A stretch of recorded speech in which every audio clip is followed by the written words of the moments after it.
So, first theorem in this direction is Tonelli's theorem for sets, which says that if we have two sigma finite measure spaces x bx mu x and y by mu y, and if you take a measurable set E in the sigma algebra bx cross by, then so here on the left hand side we have denoted mu x cross y as mu x cross mu y. This is the product measure that we constructed earlier, and so the measure of the set E with respect to this product measure is precisely the integral of this measure of the sections with respect to x, take the measure with respect to y, and then integrate with respect to x. And this is also the same as the measure of mu x ey with respect to mu x, and then integral over y with respect to d mu y. So if we verify this for E as given by a product E1 cross E2, and this should satisfy the product rule that we gave for the pre-measure of the when we defined the product measure.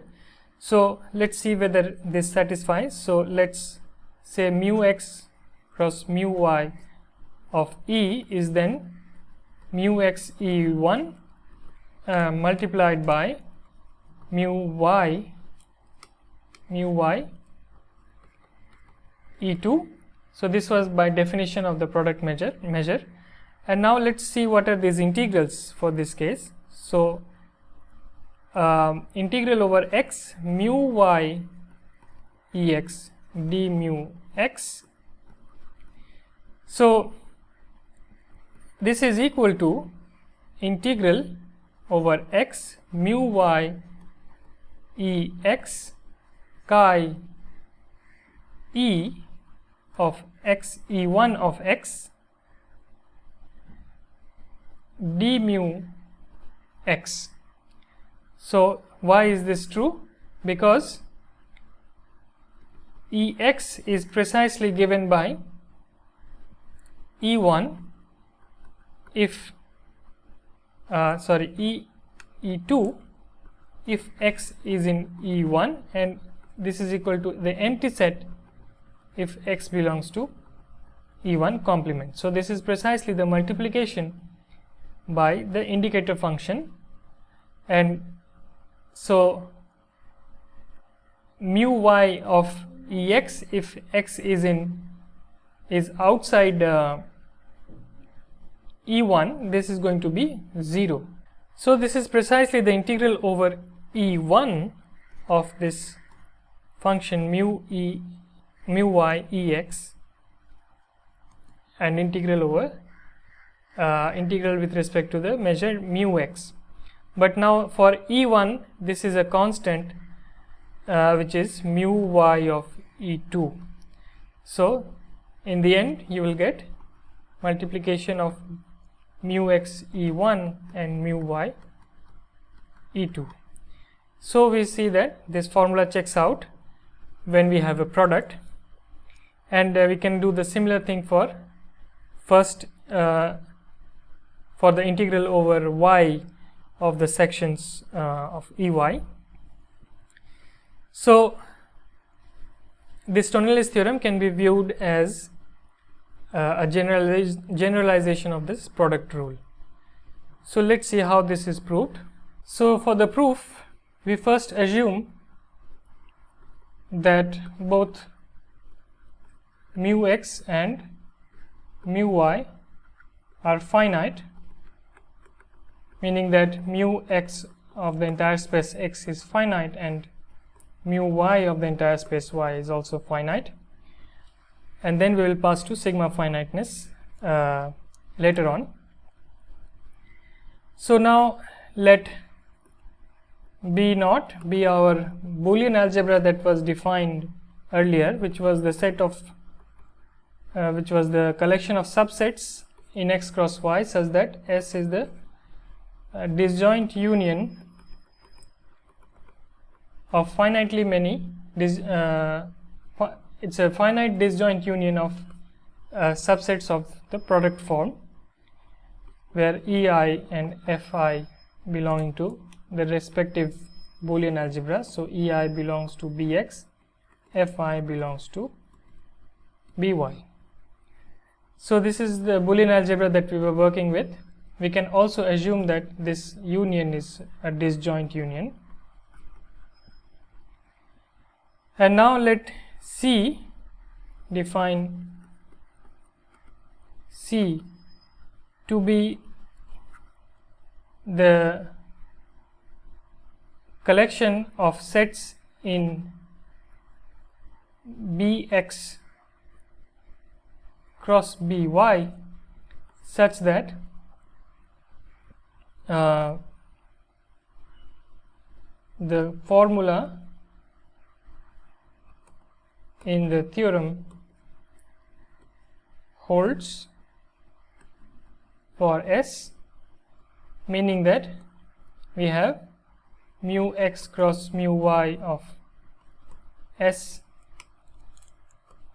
is equal to the integral of mu y s x over x d mu x and is equal to mu x of sy d mu y.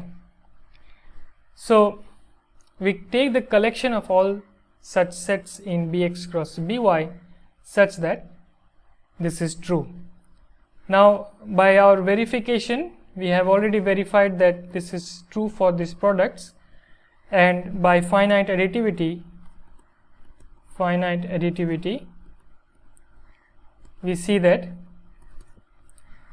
B naught is in C, because if you take a single product then it is in C, that we have checked, and then we can, if we have a finite disjoint union of such products, then it will also land up in C because of additivity of the integrals and finite additivity of mu x cross mu y.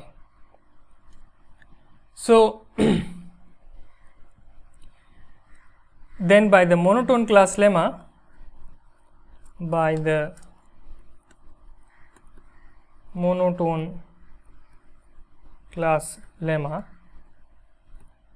it suffices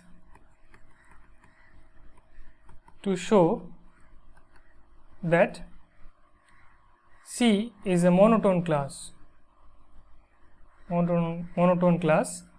which will imply that C is the entire space Bx cross By, because the latter is a sigma algebra containing B naught, is the sigma algebra generated by B naught, and if you prove that C is a monotone class, then they have to be equal by the monotone class lemma. So let's see why C is a monotone class. So let's take an increasing sequence of sets En in C. So we have En is an increasing or non-decreasing sequence in C, and you take the union of all these sets, and we want to show that first of all that these functions that takes x to the mu y measure of the section Ex, and so I should put this below, and the function that takes y to the mu x measure of the section Ey, they are both measurable and E belongs to C. So I should actually go back and add this in the conclusion of the Tonelli's theorem for sets, because we were integrating mu y Ex and mu x Ey. So it is a necessary condition that this should be measurable. So I should here add that x to mu y Ex and y to mu x Ey are measurable functions,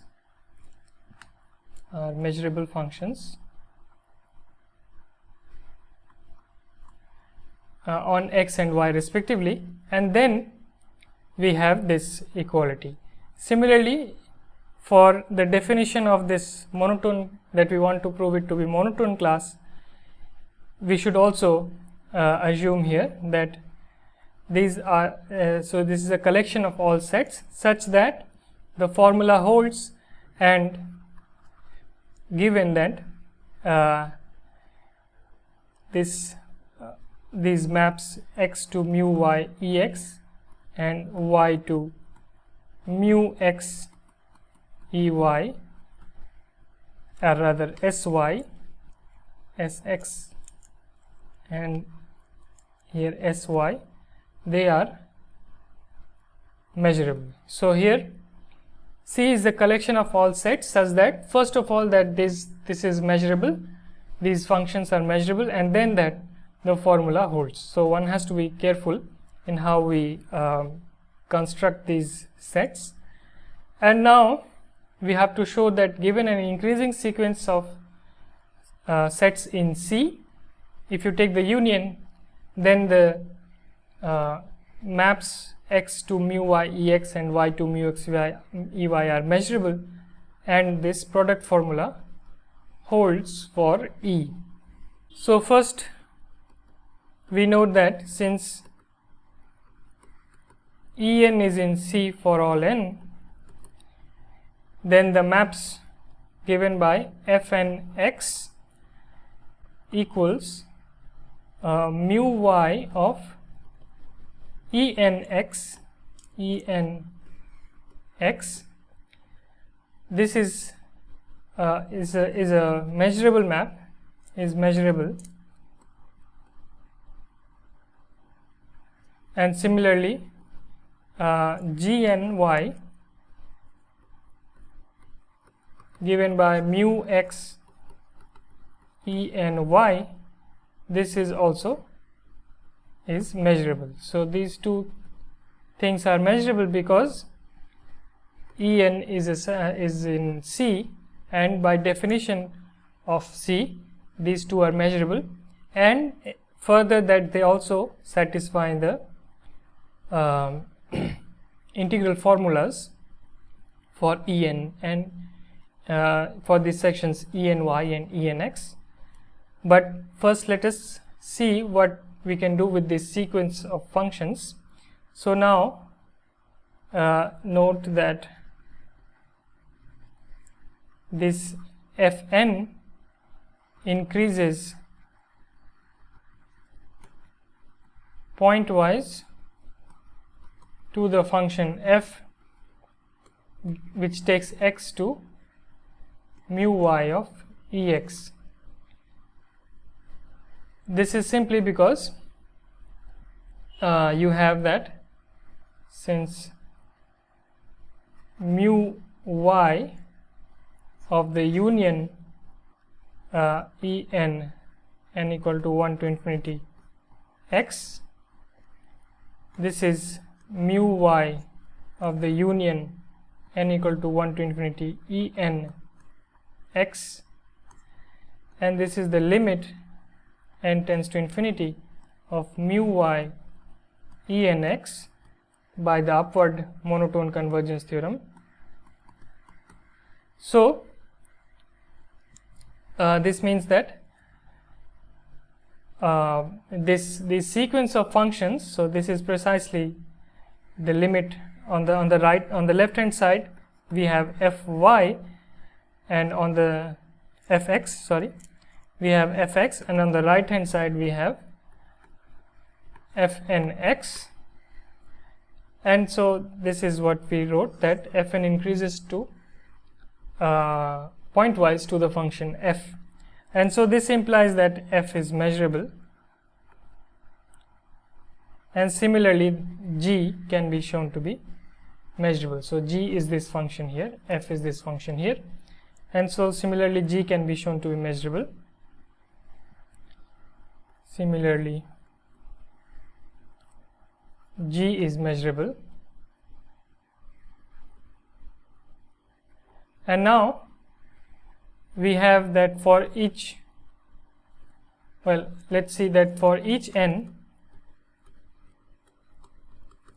we have the rule that mu x cross mu y En, this is equal to the integral over x of the sections mu En x and the measure mu y of En x d mu x, because again En belongs to C. And now we have take the limit on both sides. So the limit as n goes to infinity mu x cross mu y of En, this is equal to the limit as n goes to infinity x mu y En x d mu x. Now on the left hand side, by again the upward monotone convergence theorem shows that the left hand side is nothing but mu x cross mu y of E, and on the right hand side by the monotone convergence theorem for functions we have, this is the integral of the limit n tends to infinity mu y of En x d mu x, and again by the upward monotone convergence theorem we have, this is the mu y of Ex d mu x. Similarly, one can show for the other variable, and so this implies that E belongs to C. Similarly, one can show if E1, E2 is a decreasing sequence, Ej is in C, then the intersection j equal to 1 to infinity of these Ej's belong to C by using the downward monotone convergence theorem, by noting that since mu x is finite and mu y is finite, this implies that mu x cross mu y of x cross y, this is finite, and on a finite measure space you have the downward monotone convergence for any decreasing sequence. So this implies that so let's put this to be E again. So now we can use the downward monotone convergence theorem. So use the downward monotone convergence theorem to show that the function f of y, which is given by the measure of Ey, this is measurable because it is a limit of these functions f and y, which is the limit of these measures E and y, because we have the finite measure spaces. So downward monotone convergence holds for any decreasing sequence, and so we can show similarly that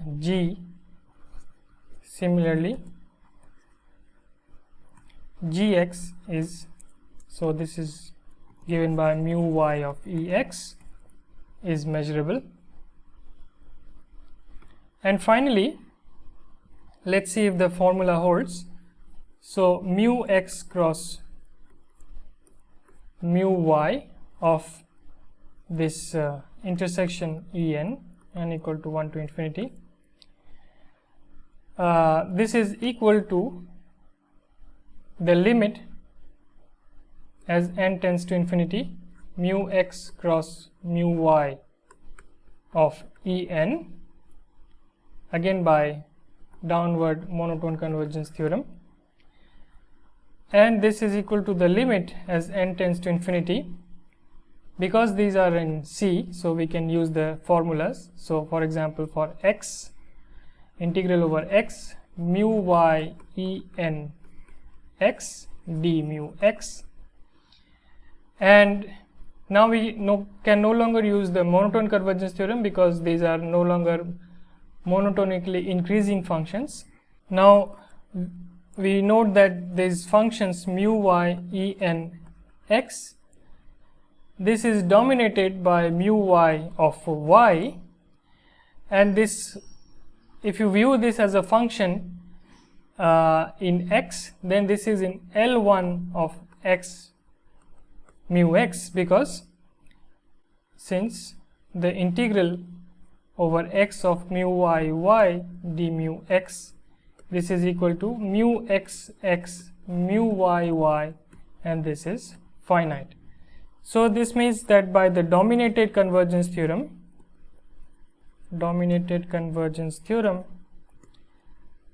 we have that the left hand side,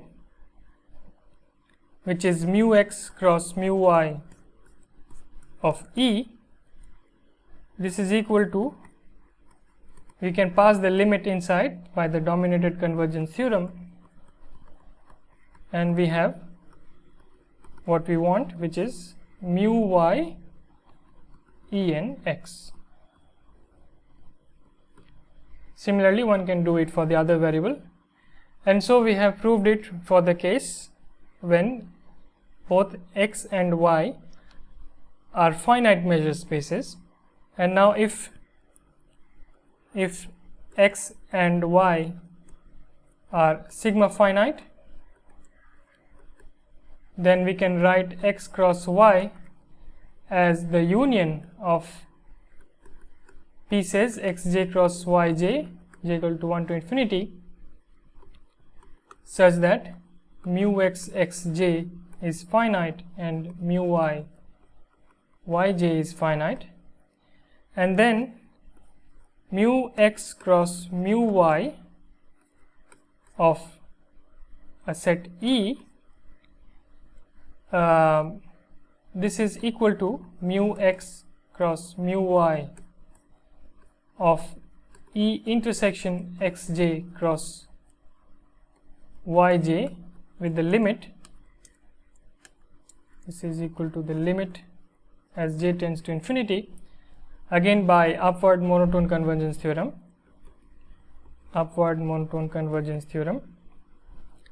and now this is something in a finite measure space. So we have that this is the limit as j tends to infinity. Now the product rule applies, well, the formula applies, the integral formula applies. So let's write for the x integral, this is mu y of E intersection xj cross yj x section d mu x, and now we can pass this limit inside by again an application of the monotone convergence theorem. So this means that this is d mu y of E d mu ex d mu x. So by repeated applications of upward monotone and downward monotone convergence theorems, we get the result. This is the Tonalis theorem for sets.